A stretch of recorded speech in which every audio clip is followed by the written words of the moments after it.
जामनेर शासकीय रुग्णालयाची दुरवस्था झाली आहे। रुग्णालयात मूलभूत सुविधांचा अभाव।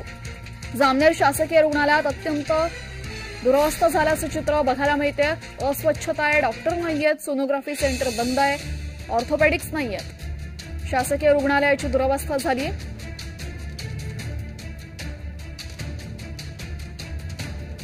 जामनेरमधील शासकीय रुग्णालयाची चित्र आता आपण बघतोय। या रुग्णालयामध्ये दुर्गंधीचं साम्राज्य आहे, अस्वच्छता आहे।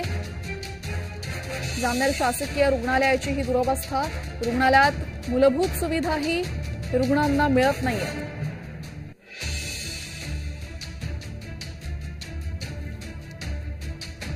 स्मशानभूमी बरी जामनेरची, त्याच्यापेक्षा दयनीय अवस्था या शासकीय उपजिल्हा रुग्णालयाची झालेली आहे। म्हणजे अक्षरशः यांनी कूलर लावले, त्या कूलरमध्ये आड्या पडल्या आहेत। यांनी टॉयलेट बाथरूम मध्ये जर पाहिलं तर तो अक्षरशः खालचा महिला हा बाथरूमच्या बाहेर आलेला आहे। फरशा फुटलेल्या आहेत, अस्वच्छता प्रचंड आहे। आणि रुग्णांच्या व्यवस्थेमध्ये जर सांगायला गेलं तर डॉक्टरांची सुद्धा कमतरता आहे।